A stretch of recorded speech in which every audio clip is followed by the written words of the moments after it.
Welcome back दोस्तों। आज मैं आपके सामने 2023 में रिलीज हुई एक गुजराती मूवी को लेकर आया हूँ, वही जिसका नाम है वश।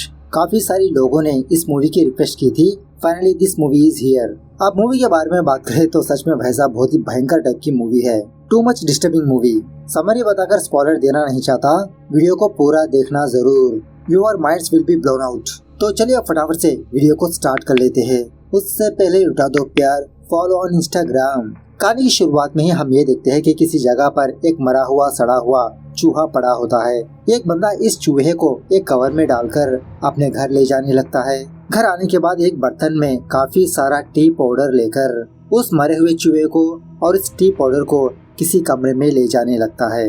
उसके बाद सीन थोड़ा सा फ्लैशबैक में जाने लगता है कुछ साल पहले, जहाँ पर आर्या नाम की एक कॉलेज गर्ल को दिखाया जाता है। जब आर्या अपने बॉयफ्रेंड की बाइक में बैठकर कहीं पर जाने ही वाली होती है, at the same time Arya की कॉलेज पर इसका फादर अथर्वा आकर अपनी गाड़ी का जोर जोर से हॉर्न बजाने लगता है।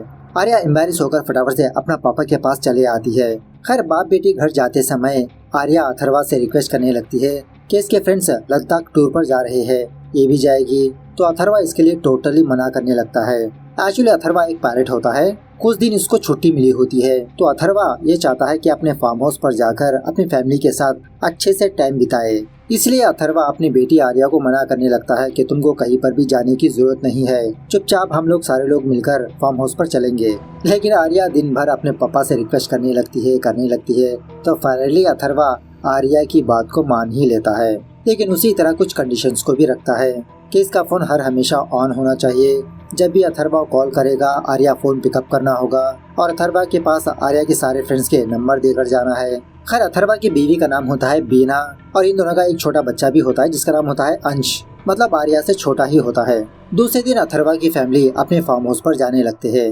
वापस घर आने के बाद आर्या टूर पर जाएगी।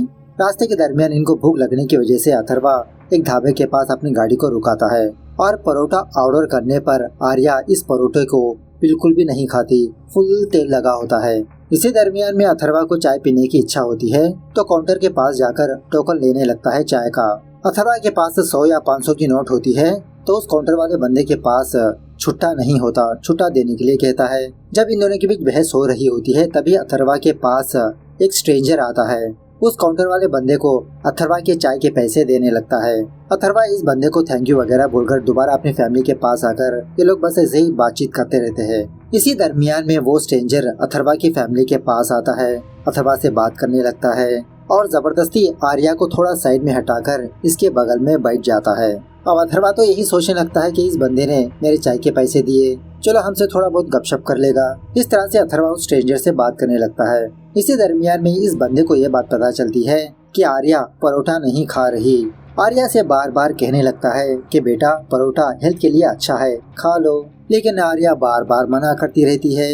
और ऊपर से अथर्वा भी आर्या की टांग खींचते रहता है, हल्के से मजाक उड़ाने लगता है इसका। थोड़ी देर के बाद वो बंदा आर्या के सामने दो ऑप्शंस को रखता है। अपने पॉकेट से एक छोटा सा डिब्बा निकालकर कहने लगता है कि इसमें शुगर है, या तो तुम शुगर खाओ या तो फिर इस परोठे को खाओ। आर्या दोबारा इस बंदे को मना करने लगती है, नहीं अंकल इट्स ओके, मैं परोठा नहीं खाती, मुझे भूख नहीं है। अब अथर्वा भी आर्या की टांग खींचने लगता है, अरे चूज कर लो बेटा, तुमको कौन सा अच्छा लगता है वो खा लो। तो आर्या बस ऐसे ही फॉर्मेलिटी के लिए उस शुगर को खाने लगती है जो उस बंदे ने दिया, परोठे को मना करने लगती है। थोड़ी देर के बाद वो बंदा आर्या से कहने लगता है, अब तुम परोठा खा लो बेटा। तो आर्या इस बार कुछ भी जवाब ना देते हुए चुपचाप इस परोठे को खाने लगती है। उसके बाद वो बंदा आर्या को पानी पीने के लिए कहता है। आर्या उसी तरह से ग्लास में का सारा पानी पीने लगती है। खैर खाना वाना होने के बाद अथर्वा की फैमिली दोबारा अपनी गाड़ी के पास जाने लगते हैं। जाते समय उस स्ट्रेंजर से उसका नाम पूछने लगता है, तो वो बंदा अपना नाम बताने लगता है कि मेरा नाम प्रताप है, अच्छा लगा आप लोगों से मिलकर। उसके बाद जब अथर्वा की फैमिली गाड़ी में आकर बैठते हैं, तो प्रताप गाड़ी के पास आकर आर्या को एक बिस्किट पैकेट देकर कहने लगता है कि अपने फार्म हाउस के पास जाकर खा लेना बेटा। तो आर्या हल्के से मुस्कुराते हुए हाँ का जवाब देकर उस बिस्किट पैकेट को ले लेती है। खैर वहाँ से जाते समय बीना अथर्वा से पूछने लगती है कि कौन था वो बंदा। अथर्वा तो ये कहने लगता है मुझे भी पता नहीं कौन था, लेकिन मेरे चाय के पैसे दिए उसने। जब ये लोग अपने फार्म हाउस के पास पहुँच जाते हैं, तो आर्या बिना गाड़ी से उतरे उस बिस्किट पैकेट को सारी की सारी खा लेती है। खैर अंदर आने के बाद ये सारे लोग थोड़ा मस्ती वगैरह करने लगते हैं। अथर्वा अपनी सारी फैमिली को पुल में धक्का देने लगता है। मतलब थोड़ा बहुत चिल वगैरह करते हुए एक दूसरे का मजाक करते रहते हैं। थोड़ी देर के बाद बीना अपने बाल और अपने कपड़े सुखाने के लिए जब टेरेस पर जाती है तो बीना ये दिखती है कि इसके फार्म हाउस के बाहर प्रताप खड़ा है। बीना को हाय हेलो बोलते रहता है। बीना फटाफट से अथर्वा के पास आकर यही बात कहने लगती है कि उस होटल वाला बंदा हमारे घर पर आया है। तो अथर्वा भी थोड़ा शॉक में रहकर प्रताप के पास जाता है। पूछने लगता है क्या हुआ प्रताप भाई, यहाँ पर कैसे आए? प्रताप कहने लगता है अरे कुछ नहीं, मेरा फार्म हाउस भी करीब में है। एक्चुअली मेरी गाड़ी ब्रेक डाउन हो गई और ऊपर से मेरे मोबाइल में नेटवर्क ही नहीं आ रहा। मुझे मेरी बेटी को कॉल करना है, उसे पिकअप करने के लिए जाना है। अगर आपके घर में कोई लैंडलाइन फोन है तो मैं कॉल कर लूंगा अपनी बेटी को। सो अथर्वा भी प्रताप की हेल्प करते हुए अपने घर के अंदर आने के लिए कहता है। रिमोट एरिया है, नेटवर्क थोड़ा कम होगा। प्रताप को देखकर बीना इतना लाइक नहीं करती क्योंकि इट्स ए फैमिली टाइम और एक स्ट्रेंजर इनके घर में आना बीना को बिल्कुल भी पसंद नहीं होता। लेकिन फिर भी फॉर्मेलिटी के लिए प्रताप को हाय हेलो बोलती रहती है, चाय के लिए पूछती है। अथर्वा जब कुछ काम से ऊपर जाता है तो प्रताप पुल में आर्या और अंश को देखता है जो एक दूसरे से खेल रहे होते हैं। थोड़ी देर के बाद अथर्वा अपने कपड़े चेंज कर नीचे आकर अपने लैंडलाइन फोन प्रताप को देता है इसकी बेटी को कॉल करने के लिए। लेकिन बार बार डायल करने पर वो फोन कनेक्ट ही नहीं हो पाता। उसी वक्त आर्या पुल से बाहर आती है। प्रताप आर्या का हालचाल पूछने लगता है कि कैसी हो बेटा, अच्छी हो ना, आओ बैठो। तो आर्या बिना सोचे समझे सोफे के ऊपर बैठ जाती है। अथर्वा आर्या को हल्के से डांटने लगता है, अरे तुम भीगे कपड़ों में सोफे पर बैठ गई, पहले जाकर चेंज तो कर आओ, देखो सोफा भी भीग गया। बाद में प्रताप आर्या से कहने लगता है जाओ बेटा पहले चेंज करके आ जाओ। तब जाके आर्या जाती है। उसके बाद जब अथर्वा ऊपर आता है तो बीना अथर्वा से यही बात पूछने लगती है कि वो आदमी हमारे घर में कर क्या रहा है, उसे बाहर भेजो ना। अथर्वा बीना को समझाने लगता है अरे उसकी बेटी का फोन कनेक्ट नहीं हो रहा, कॉल करके वो चला जाएगा। इस तरफ नीचे प्रताप के पास आर्या बैठी होती है और प्रताप आर्या के बारे में बिना पूछे आर्या अपनी पर्सनल सारी चीजें प्रताप को बताने लगती है। इसकी फैमिली के बारे में, इसके बॉयफ्रेंड के बारे में, कि इसके माँ बाप को इसका बॉयफ्रेंड बिल्कुल भी पसंद नहीं, ब्रेकअप करने के लिए कहा। उसी तरह अपने टूर के बारे में भी बताने लगती है कि इसके फ्रेंड से लद्दाख जाने वाले हैं। प्रताप कहने लगता है अरे आर्या वो प्लेस ठीक नहीं है तुम्हारे लिए, क्या तुम मेरे साथ मेरे घर चलोगी? बोलो बेटा, ओके बोलो, ओके बोलो। इस तरह से फोर्स करने लगता है। आर्या शॉक में रह जाती है और जब अपने मुंह से ओके बोलने ही वाली होती है तभी अंश का बॉल आर्या के सर को लगता है। मतलब वो बस ऐसे ही खेल रहा होता है, आर्या को लग जाता है। प्रताप आर्या से कहने लगता है जाओ जाके अपने भाई को एक तमाचा मारो। तो आर्या बिना सोचे समझे अंश के पास जाकर इसके गाल को एक जोर से तमाचा लगाती है। बाद में खुद रियलाइज होकर इसको सॉरी भी बोलने लगती है। अंश की रोने की आवाज अथर्वा सुनकर वो नीचे आता है तो ये देखता है कि अंश का गाल लाल हो चुका है, सूजन आ चुकी होती है, इतना कस के मारा होता है आर्या ने। अथर्वा आर्या को डांट डपट कर अंश को अपने कमरे में ले जाता है। तभी प्रताप आर्या से कहने लगता है जाओ आर्या जाके मेरे लिए पानी ले आओ। तो आर्या उसी तरह से पानी लाती है। थोड़ी देर के बाद इस एरिया में जबरदस्त तरीके से बारिश होने लगती है। खाना खाते समय अथर्वा और बीना दोबारा आर्या को डांटने लगते हैं। तभी प्रताप अथर्वा से कहने लगता है अरे बच्चा खेल रहा था, बॉल लग गई और गलती से आर्या ने अंश को मारा। अथर्वा कहने लगता है कि प्रताप भाई ये हमारा फैमिली मैटर है, हम लोग सुलझा लेंगे, प्लीज आप थोड़ी देर चुप रहिए, खाना खाइए। प्रताप कहने लगता है क्या आपका फैमिली मैटर? आर्या ने मुझे सब कुछ बता दिया कि वो टूर पर जाने वाली है, उसका एक बॉयफ्रेंड है जिसे आप लोग लाइक नहीं करते। यह सुनने के बाद अथर्वा और बीना शॉक में रह जाते हैं। प्रताप आर्या से कहने लगता है कि आर्या अपने बीएफ को कॉल करके उसे ब्रेकअप कह दो। आर्या उसी तरह से करने लगती है। प्रताप कहने लगता है लो आर्या ने आपकी बात मान ली। अथर्वा और बीना शॉक में रह जाते हैं कि आर्या उसकी बात को क्यों मान रही है। अथर्वा प्रताप से कहने लगता है कि प्रताप भाई बस बहुत हो गया, अब आप यहाँ से जा सकते हो। प्रताप कहने लगता है कि अब मैं यहाँ से नहीं जाऊँगा, मैं यहीं पर रहूँगा। अथर्वा बार बार कहने पर भी प्रताप यही बात कहने लगता है। गुस्से में आकर प्रताप को धक्का देने लगता है बाहर। तभी प्रताप आर्या से कहने लगता है कि आर्या अपने माँ बाप को संभाल लो।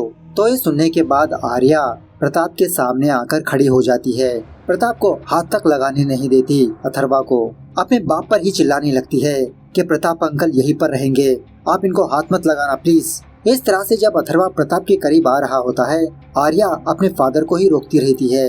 इसी बात को लेकर बाप बेटे के बीच बहुत बहस होने लगती है। अथर्वा आर्या को प्यार से भी समझाने लगता है कि आर्या तुम इसकी तरफदारी क्यों कर रही हो, लेकिन आर्या बहुत ही गुस्से से अपने फादर को जवाब देने लगती है कि अंकल यहीं पर रहेंगे। उसके बाद प्रताप आर्या को चाय की पत्ती देकर खाने के लिए कहता है आर्या बिना सोचे समझे सारी पैकेट अपने मुंह में डालने लगती है। अथर्वा फटाफट से आर्या को रोकने की कोशिश करने लगता है, इसे संभालने लगता है, इसे पानी पिलाने लगता है। तभी बीना अथर्वा से कहने लगती है कि इस बंदे ने हमारी बेटी के साथ कुछ किया, वशीकरण किया है। प्रताप कहने लगता है अब तुम सही पकड़ी बहना, आर्या अब मेरे वश में ही है। सैंपल दिखाने के लिए प्रताप आर्या को हंसने के लिए कहता है, वो भी जोर जोर से। एट द सेम टाइम रोने के लिए भी कहता है। आर्या उसी तरह से करने लगती है। इसके बाद प्रताप आर्या से कहने लगता है कि अपने पापा को एक छापड़ लगाओ। आर्या बिना सोचे समझे पीछे पलटकर अपने फादर को एक लाफा मारती है। आर्या को अंदर से रियलाइज होता है कि इसने गलती किया, अपने पापा को सॉरी भी बोलने लगती है। उसके बाद प्रताप आर्या को अपने बगल में बिठाकर अथर्वा और बीना को आगे बिठाता है सोफे पर। अथर्वा और बीना प्रताप से रिक्वेस्ट करने लगते हैं, प्लीज मेरी बेटी को छोड़ दो, मेरी बेटी के साथ तुमने क्या किया। प्रताप आर्या से कहने लगता है कि आर्या पहले तुम घर के सारे फोन से निकाल कर सारे के सारे फोड़ दो। आर्या उसी तरह से करने लगती है। अपना फोन, अपने पापा का फोन, मम्मा का फोन, लैंडलाइन की वायर भी खींच देती है। उसके बाद प्रताप आर्या को अपने पैर दबाने के लिए कहता है, उसी तरह से करने लगती है। ये देखकर अथर्वा और बीना दोबारा प्रताप से रिक्वेस्ट करने लगते हैं कि प्लीज मेरी बेटी को छोड़ दो। प्रताप कहने लगता है कि मैं तो आपकी बेटी को नहीं छोड़ने वाला हूँ, लेकिन आप खुद अपनी बेटी को मेरे साथ भेज दीजिए। मैं आपकी बेटी को ले जाना चाहता हूँ, और वैसे भी आप लोग भेजो या ना भेजो, मैं किसी भी तरह से आपकी बेटी को यहाँ से ले ही जाऊंगा, लेकिन फिर भी आप अपने खुद ही से आर्या को भेजेंगे तो अच्छा होगा। अथर्वा और बीना साफ मना करने लगते हैं कि हम हमारी बेटी को आपको कैसे दे सकते हैं, प्लीज मेरी बेटी को छोड़ दीजिए। आखिरकार आप कौन हो, हमसे क्या चाहते हो। प्रताप हंसते हुए कहने लगता है कि मैं एक राक्षस हूँ, लोगों को तड़पते हुए देखना मुझे बहुत अच्छा लगता है। जब लोग ऐसे तड़पते हैं, गिड़गिड़ाते हैं, तो मुझे आनंद होता है। उसी वक्त अंश अपने मम्मी पापा के पास नीचे आता है। इसका गाल पहले से ही सूजा होता है। प्रताप आर्या से कहने लगता है कि आर्या अंश को मेरे पास ले आओ। ये सुनने के बाद बीना फटाफट से अपने बेटे के पास जाकर उसको हक करने लगती है। आर्या को दूर रहने के लिए कहती है। प्रताप कहने लगता है ओके ठीक है आर्या, छोड़ दो, यहाँ पर आ जाओ। इस तरह से दोबारा प्रताप अथर्वा और बीना से बात करते रहता है। इसी दरमियान में प्रताप ये ऑब्जर्व करता है कि आर्या प्रताप के पैर नहीं दबा रही। ये देखकर प्रताप आर्या के पेट पर एक लात मारता है कि तुमने मेरे पैर दबाना क्यों बंद कर दिया। ये देखकर अथर्वा को बहुत गुस्सा आकर प्रताप को बहुत मारने पीटने लगता है। इसी में प्रताप आर्या से कहने लगता है कि आर्या देखो तुम्हारे पापा मुझे मार रहे हैं, बचाओ। लेकिन आर्या प्रताप को बचा नहीं पाती। सो दोबारा आर्या से कहने लगता है कि अंश को मार दो। तो आर्या फटाक से अपने भाई के पास जाकर इसका सर एक दीवार से मार देती है। ये मरता तो नहीं, लेकिन इसके सर को बहुत चोट आती है। अथर्वा और बीना अंश को अपने कमरे में ले जाकर इसके सर की मरहम पट्टी करने लगते हैं। तभी अथर्वा ये देखता है कि अंश के पास एक और फोन है, लेकिन इसके फोन में चार्जिंग नहीं होती। फटाफट से इसको चार्ज पर लगाता है। और उसी तरह ये दोनों ये ऑब्जर्व करते हैं कि अंश को बहुत देर से बुखार है। सोच लेते हैं कि प्रताप से रिक्वेस्ट करेंगे हॉस्पिटल जाने के लिए। इस तरफ नीचे प्रताप आर्या के साथ अपनी सेवा करवाते रहता है क्योंकि इसने मार खाई। तभी बीना प्रताप के पास आकर इसे रिक्वेस्ट करने लगती है कि अंश की हालत बहुत खराब है, हम लोग हॉस्पिटल पर जाएंगे। प्रताप आर्या से कहने लगता है कि आर्या किचन से जाकर एक चाकू ले आओ। आर्या उसी तरह से करती है। कहने लगता है कि अगर तुम्हारे माँ बाप मेरे पास आएंगे तो तुम अपने माँ बाप को मार दो। तो आर्या उसी तरह से अपने माँ बाप को प्रताप के पास आने ही नहीं देती। अथर्वा नीचे आकर प्रताप से बहुत रिक्वेस्ट करने लगता है कि प्लीज मुझे माफ कर दो। प्रताप कहने लगता है कि तुम अपनी नाक नीचे रगड़कर मुझसे माफी मांगो, तभी तुमको माफी मिलेगी। बेचारा अथर्वा उसी तरह से करने लगता है। इसके सामने घुटने टेक कर अपनी नाक रगड़कर सॉरी कहने लगता है। बहुत गिड़गिड़ाने के बाद वो प्रताप अथर्वा का सॉरी एक्सेप्ट कर लेता है। ये सारी चीजें आर्या देखकर अपनी आंखों से आंसू टपकाने लगती है, लेकिन ये बहुत ही बेबस होती है, कुछ भी नहीं कर पाती। उसके बाद प्रताप कहने लगता है चलो इस माहौल को और थोड़ा एंटरटेन करते हैं। आर्या से कहने लगता है कि आर्या एक अच्छा सा म्यूजिक प्ले करते हुए तुम डांस करो। तो आर्या उसी तरह से एक ब्लूटूथ स्पीकर में म्यूजिक प्ले करते हुए डांस करती रहती है। मतलब ऑलमोस्ट कुछ घंटों तक ऐसे ही डांस करती रहती है। फाइनली उस स्पीकर का चार्जर खत्म हो जाता है, तब जाके आर्या डांस करना बंद करती है और उसी तरह बहुत थक भी जाती है। ये देखकर बीना फटाफट से आर्या के लिए पानी लाती है। तभी प्रताप आर्या से कहने लगता है कि आर्या पानी फेंक दो। आर्या उसी तरह से सारा पानी नीचे गिरा देती है। थकावट की वजह से इसके पैर भी कांपते रहते हैं। उसके बाद प्रताप आर्या को चाकू देकर कहने लगता है कि आर्या अब मुझे नींद आ रही है, मैं सो रहा हूँ। अगर तुम्हारे माँ बाप मेरे करीब आए तो तुम अपने माँ बाप को मार दो। सो आर्या प्रताप की बॉडीगार्ड बनती है, उसके पास ऐसे ही खड़ी रहती है रात भर। बीना ऊपर आकर अथर्वा को यही सारी बात बताने लगती है। ये सुनने के बाद अथर्वा को बहुत गुस्सा आता है, अपने हाथ में बैट लेकर प्रताप को मारने के लिए जाता है तो नीचे आर्या खड़ी होती है। आर्या से कहने लगता है कि आर्या तुम थोड़ी देर चुप हो जाओ, मैं उसको मार दूंगा। आर्या कहने लगती है कि पापा आप चुपचाप यहाँ से चले जाओ वरना मुझे आपको मारना पड़ेगा। और उसी तरह बेचारी आर्या खड़े खड़े ही सुसु करने लगती है। ये देखकर अथर्वा बहुत रोने लगता है, बीना के पास आकर यही बात कहने लगता है कि उसने टॉयलेट कर दिया वहाँ पर। उसके बाद अथर्वा को उस फोन के बारे में याद आता है, कॉल करने की कोशिश करता है लेकिन यहाँ पर नेटवर्क ही नहीं होता। और उसी तरह इसके ऑफिस बैग में एक और फोन है, उसे हासिल करना होगा। इस तरह से अथर्वा बीना से कहने लगता है। उसके बाद बीना नीचे आने पर प्रताप बीना से कहने लगता है कि देखो तुम्हारी बेटी ने सुसु कर दिया यहाँ पर।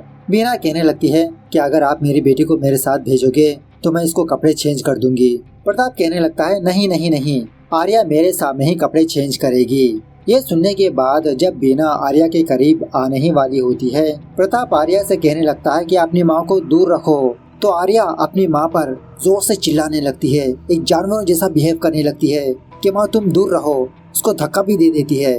बेचारे बीना प्रताप से हाथ जोड़कर रिक्वेस्ट करने लगती है कि प्लीज मुझे मेरी बेटी को मेरे पास भेज दीजिए, मैं उसके कपड़े चेंज कर दूंगी। लेकिन प्रताप नहीं मानता, आर्या से कहने लगता है कि आर्या तुम्हारा शॉर्ट उतार दो। आर्या उसी तरह से करती है। बीना फटाफट से ऊपर जाकर आर्या के लिए कपड़े लाकर उसे पहनाने लगती है। उसके बाद प्रताप अथर्वा और बीना से कहने लगता है कि सारा समय आप लोगों से झगड़ा करने में ही बीत गया, चलो हम लोग एक गेम खेलते हैं। अब आर्या अंश को मारेगी, चाहे तो आप दोनों आर्या को रोक लो। ये सुनने के बाद बीना फटाक से प्रताप के पैर पकड़ लेती है, बहुत रिक्वेस्ट करने लगती है कि प्लीज हमारे दो बच्चों को छोड़ दो। प्रताप इन दोनों को एक ऑप्शन देता है, चलो मैं तुम लोगों को 5 मिनट का समय देता हूँ, इस 5 मिनट के अंदर आप लोग अंश को कहीं पर छुपा दो, आर्या अंश को फाइंड आउट करेगी। इस तरह से काउंटडाउन करने लगता है।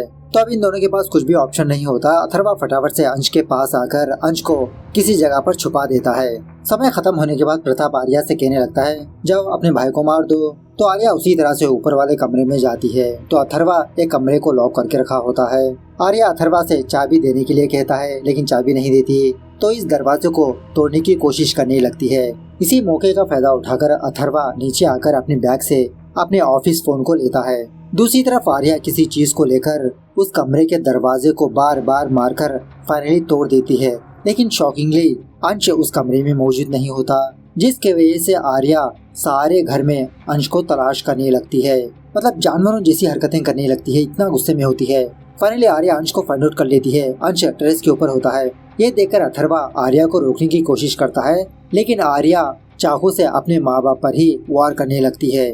उसके बाद फाइनली आर्या अपने भाई को उसी टेरेस के ऊपर से नीचे गिरा देती है।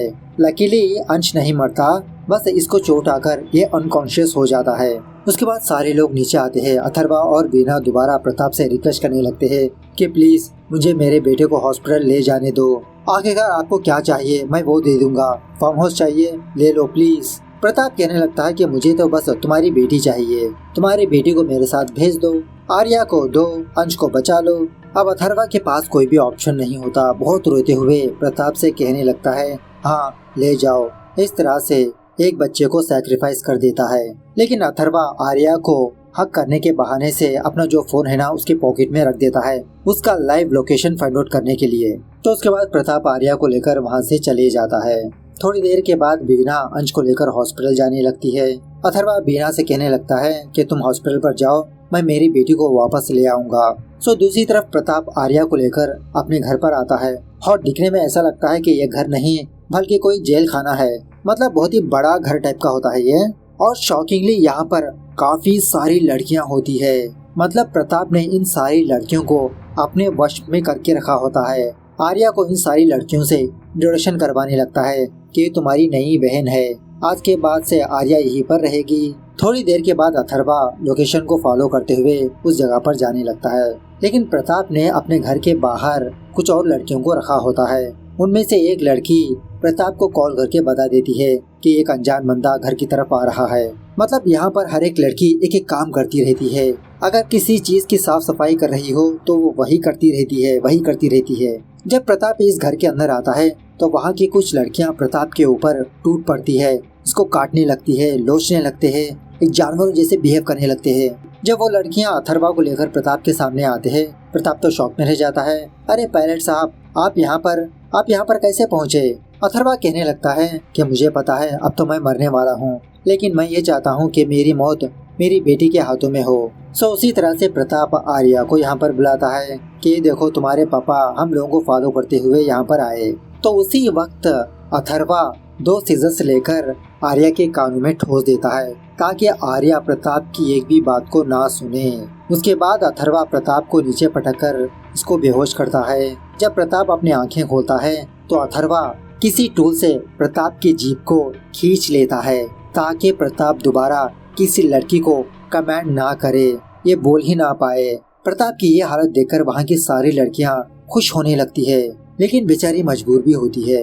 उसके बाद सीन 10 साल के बाद शिफ्ट होता है और मूवी की स्टार्टिंग में जो बंदा दिखाया था ना, वो और कोई नहीं अथर्वा ही होता है, जो मरे हुए चूहे को लेकर कॉफी पाउडर लेकर एक कमरे के अंदर जाता है और उस कमरे के अंदर अथर्वा ने प्रताप को बांध के रखा होता है। हर रोज अथर्वा प्रताप को गंदा खाना खिलाते रहता है। प्रताप के सामने बैठकर अथर्वा केला खाते रहता है। प्रताप इशारों से अथर्वा को केला मांगने लगता है। इस तरह से हर रोज प्रताप को बहुत टॉर्चर करते रहता है। कहने लगता है तुम तो उन लड़कियों के लिए राक्षस हो, लेकिन मैं तुम्हारे लिए एक राक्षस हूँ। उसके बाद अथर्वा वापस अपने कमरे में आता है तो यहाँ पर बीना और अंश की फोटो को दिखाया जाता है। बात यह है कि उस रात हॉस्पिटल जाते समय इसकी गाड़ी का एक्सीडेंट हो गया, जिसमें बीना और अंश दोनों मारे जाते हैं। और उसी तरह अथर्वा इतने सालों तक अपनी बेटी की ही केयरिंग करता रहता है, आर्या की। मतलब आर्या जिंदी होती है लेकिन बहुत ही बुरी हालत में, जिंदा लाश होती है, चेहरे पर एक ही एक्सप्रेशन होता है। मतलब आर्या अभी भी प्रताप के वश में ही होती है, लेकिन अथर्वा हार नहीं मानता। इस तरह से ये मूवी यहाँ पर दी एंड होती है। तो दोस्तों मूवी कैसे लगी कमेंट करके बताना जरूर। मिलते हैं अगली वीडियो में, तब तक take care, bye bye, see you soon.